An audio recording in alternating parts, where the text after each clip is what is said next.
তো চলে এলাম বন্ধুরা আবারও একটি খুবই টেস্টি আর অসম্ভব লোভনীয় এগলেস কেকের রেসিপি নিয়ে। আমার চ্যানেলের প্রতিটি কেকের রেসিপি এগলেস হয়।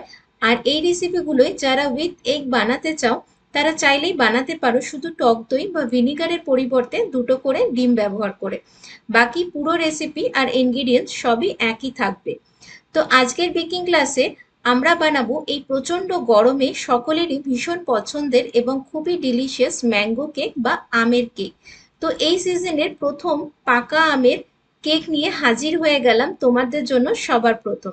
আর এই কেকটা খেতে যেমন অপূর্ব হয় তেমনই ভীষণই সফট আর স্পঞ্জি এর টেক্সচারটাও থাকে। তো চলো বন্ধুরা, যারা যারা আমার মতো ম্যাঙ্গো লাভার্স আছো তারা ঝটপট রেসিপিটা দেখে নাও আর তাড়াতাড়ি বাজার থেকে নতুন আম এনে বানিয়ে ফেলো এই ভীষণই টেস্টি আর ইয়ামি ম্যাঙ্গো কেকটা। আর তার জন্য পুরো রেসিপিটা শেষ অবধি অবশ্যই দেখে নাও। নমস্কার বন্ধুরা, আমি পিয়ালি, আপনাদের সকলকে স্বাগত জানাই আমার চ্যানেল টেস্ট উইথ পিয়ালিতে। চলুন আমাদের আজকের নতুন রেসিপিটি দেখে নিই। তো দেখো, সবার প্রথমে আমরা কেক টিনটাকে রেডি করে নেব। তার জন্য আমি এখানে একটা 6 ইঞ্চির কেক টিন নিয়েছি 1 পাউন্ডের কেক বানানোর জন্য। তো প্রথমে আমি একটু রিফাইন তেল দিয়ে কেক টিনটাকে গ্রিস করে নিলাম।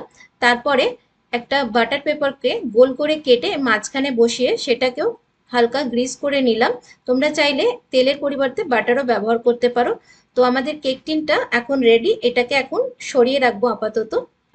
তো এখানে একটা বাটিতে আমি সবার প্রথমে নিয়ে নিলাম 3/4 কাপ ঈষদুষ্ণ গরম দুধ।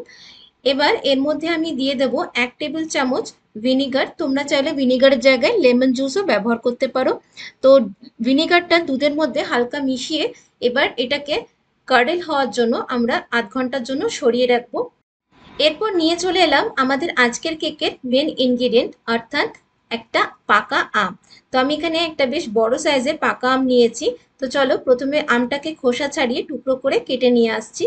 তো এই দেখো, আমি আমটাকে টুকরো করে কেটে নিয়েছি। এখানে মোটামুটি 1 কাপ আমের টুকরো আছে। এটাকে আমি একটা মিক্সার জারে দিয়ে এটার একটা স্মুথ পেস্ট বানিয়ে নিয়ে আসছি।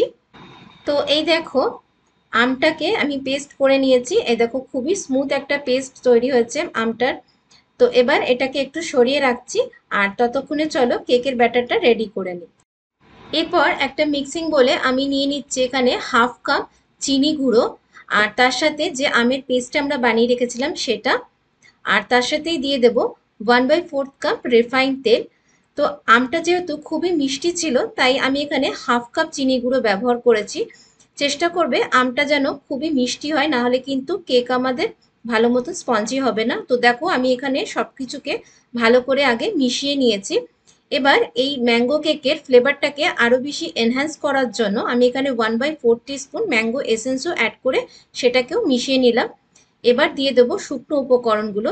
তো তার জন্য প্রথমে একটা ছাঁকনি রেখে তার উপরে দিলাম 1 কাপ ময়দা, 1 টিস্পুন বেকিং পাউডার আর 1/2 টিস্পুন বেকিং সোডা, তার সাথে 2 টেবিল চামচ মিল্ক পাউডার, এতে কেকের টেস্টটা খুবই ভালো আসবে। তারপর ময়দাটাকে চেলে নিলাম। এবার ময়দাটাকে আমের মিশ্রণের সাথে খুব ভালো করে আগে মিশিয়ে নেব। খুবই স্মুথ একটা ব্যাটার আমাদের বানাতে হবে, একদম লাম্পস ফ্রি ব্যাটার। তো দেখো, সবকিছুকে আগে মিশিয়ে নিয়েছি। এবার যে দুধ আর ভিনিগারের মিক্সচারটা আমরা বানিয়ে রেখেছিলাম সেটা এই ব্যাটারের মধ্যে দিয়ে দেব। আর তারপর খুব ভালো করে সবকিছুকে মিশিয়ে নিয়েছি। আর এই দেখো, খুবই স্মুথ লাম্পস ফ্রি একটা কেকের ব্যাটার আমাদের তৈরি হয়ে গেছে। তো এখানে আমি কোনো রকম এক্সট্রা কালার অ্যাড করিনি, কারণ আমটার থেকেই খুবই সুন্দর একটা কালার এসেছে ব্যাটারটার। তো এবার এর মধ্যে আমি দিয়ে দেবো টুটি ফ্রুটি। তো তার জন্য আমি 1/3 কাপ টুটি ফ্রুটি নিয়েছি আর তার সাথে সামান্য একটু 1 চামচ ময়দা দিয়ে টুটি ফ্রুটিটাকে কোট করে নিলাম, যাতে এটা কেকের ব্যাটারে দিলে সেগুলো সারা কেকের মধ্যে ছড়িয়ে থাকে, নিচে গিয়ে বসে না যায়। তো সামান্য টুটি ফ্রুটি আমি বাঁচিয়ে রাখলাম, এটা আমরা পরে ব্যবহার করব। এবার টুটি ফ্রুটিটাকেও কেক ব্যাটারের মধ্যে ভালো করে আগে মিশিয়ে নিচ্ছি, খুবই হালকা হাতে মিশিয়ে নেব। এবার যে কেক টিনটা আমরা রেডি করে রেখেছিলাম তার মধ্যে কেকের ব্যাটারটা আমি ঢেলে দিলাম। তারপর হালকা করে ট্যাপ করে নেব, যাতে কোনো এয়ার বাবলস হয়ে থাকলে ভেতরে সেটা বেরিয়ে যায়। আর উপর থেকে বাঁচিয়ে রাখা টুটি ফ্রুটিটাও দিয়ে দিলাম। তো চলো এবার কেকটাকে বেক করে নেব। কেকটা যেহেতু আমরা ওভেন ছাড়া কড়াইতে বেক করব, তো আমি কড়াইটাকে আগে থেকেই গরম করে রেখেছি। এবার এই গরম কড়াইয়ের মধ্যে কেক টিনটাকে বসিয়ে ঢাকা দিয়ে এটাকে একদম লো ফ্লেমে 35 থেকে 40 মিনিটের মতো সময় নিয়ে বেক করে নেব। তো দেখো 40 মিনিট হয়ে গেছে আর আমার কেকটা দেখেও মনে হচ্ছে বেক হয়ে গেছে। তাও একটা কাঠি দিয়ে আমি এটা চেক করে নিলাম। তো দেখো কাঠিটা একদম পরিষ্কার এসেছে। এবার কেকটাকে বাইরে এনে পুরোপুরি ঠান্ডা করে নেব। আর এতক্ষণে কেকটা আমাদের পুরোপুরি ঠান্ডা হয়ে গেছে। এবার আমরা কেকটাকে কেক মোল্ড থেকে বের করে নেব। তো আমি এখানে একটা প্লেটকে কেকের মোল্ডের ওপর রেখে এভাবে উল্টো করে নিলাম।